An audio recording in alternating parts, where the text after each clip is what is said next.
I've got this brilliant book called The Anxiety Toolkit by a hypnotherapist called Melissa Tears. Okay, and in it, there's just these great techniques that you can use, and I always use them in stop smoking hypnosis sessions to reduce cravings, to reduce anxiety.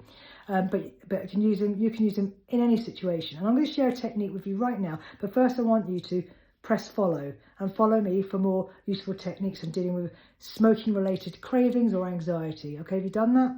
Excellent. You can like me as well. All right. If you've got this far, you can like me. All right. So here's what you do. Next time you're feeling anxious, perhaps you've gone out and you used to be a smoker. Now you've stopped smoking, but now you're in that situation where you're with friends and you would normally have a drink and you go outside for a cigarette and you haven't got a cigarette. You haven't got that crutch. Is it a crutch? It is a crutch, isn't it?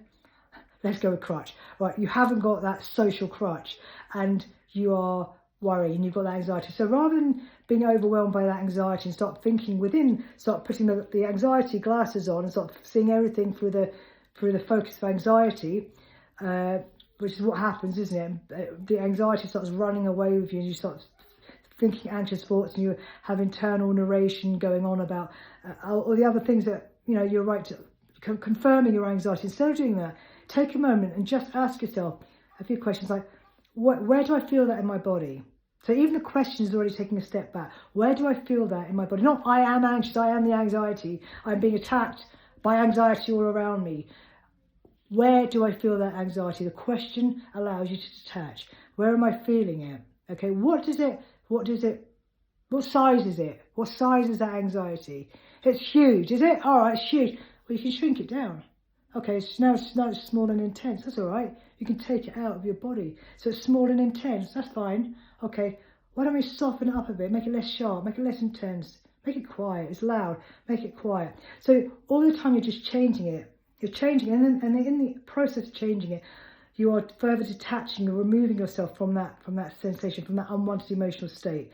And then you can do a number of things. You can imagine it as a stone.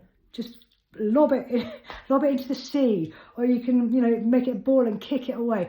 Change it. That's using a metaphor. Change it in some way so you disassociate further from that thing. And that is the reason why it works, is because when we start having an emotional state, the brain starts pattern matching. Oh, you're depressed, are you? Fantastic. Let me bang out some more depressing thoughts for you, because there's a biochemistry, a hormonal chemistry, a cocktail going on, that the brain starts pattern matching all of those feelings. So you've got one negative feeling, one negative trigger, and then I think it's the amygdala just starts kicking out loads of matching emotions and memories, taking you down a pathway that you don't want to go down. You want to go down a joyful, happy pathway. So you can control it. You're not your anxiety. You're not your craving. You can step out, change the way it feels, change the way it sounds, change everything about it, and notice how much better that and more control, more in control you are.